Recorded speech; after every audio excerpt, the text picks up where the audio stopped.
மக்களுடைய மிகப்பெரிய வாழ்வாதாரம் என்பது ஒரு பகுதி மக்கள் விவசாயத்தை நம்பி வாழ்ந்துகிட்டு இருக்காங்க.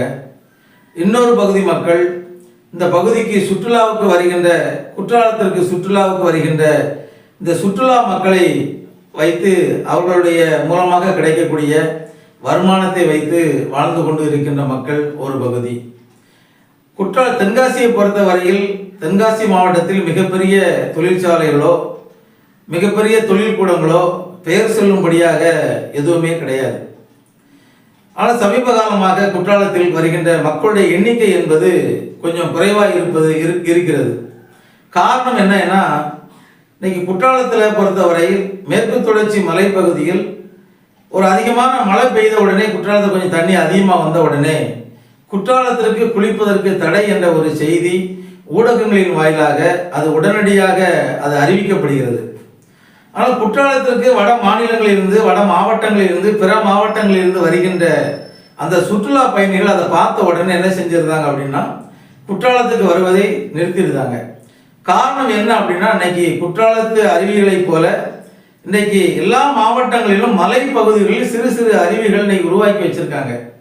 இன்னைக்கு குற்றாலத்தில் மழை பெய்தால் இன்னைக்கு என்ன செய்வாங்க, அண்டை மாநிலமாக இருக்கக்கூடிய கேரளாவுக்கு சில ஃபால்ஸில் குளிச்சுக்கிடலாம், இல்லைன்னா பாவனாசில் போய் குளிச்சுக்கலாம், மணிமுத்தாரில் போய் குளிச்சுக்கிடலாம் அப்படின்ற ஒரு மக்களிடத்தில் அந்த மாதிரியான ஒரு சிந்தனையானது இன்னைக்கு உருவாகிவிட்டது.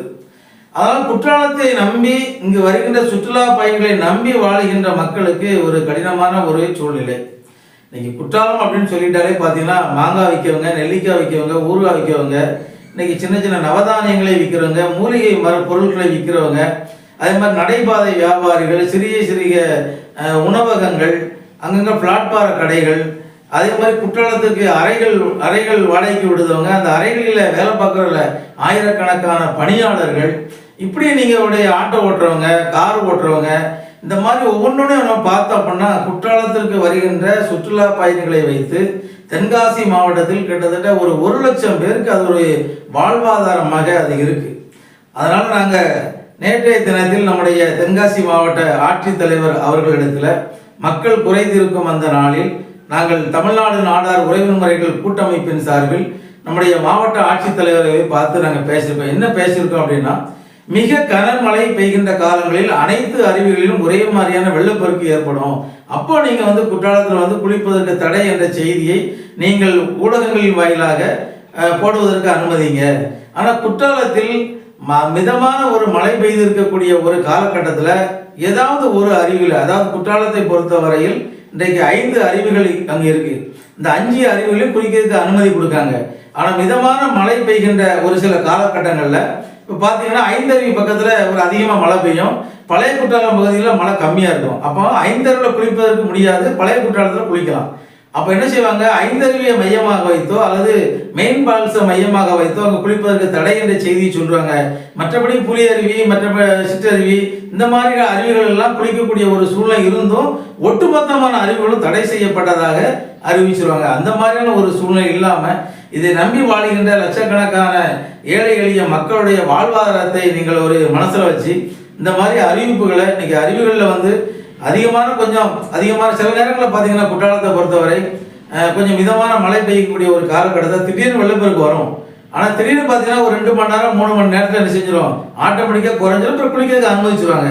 இந்த மாதிரியான ஒரு சூழ்நிலை வருகின்ற போது நீங்கள் அங்கே இருக்க காவல்துறையானது ஒலிபெருக்கி மூலமாக அந்த அருவி கரைகளில் இருப்பவர்களிடம் மைக்கில் சொல்லுங்கள், இந்த மாதிரி குளிக்கிறதுக்கு தற்சமயமாக தண்ணி அதிகமாக வருது, இப்போ குளிக்க முடியாது, இன்னும் ஒரு சில மணி நேரங்களில் தண்ணி குறைஞ்சிரும், குறைஞ்ச பிறகு நீங்கள் குளிக்க அனுமதிக்கப்படும் சொன்னால் அந்த மக்கள் வேறு எங்கேயும் போக மாட்டாங்க, குற்றாலத்தில் இருப்பாங்க.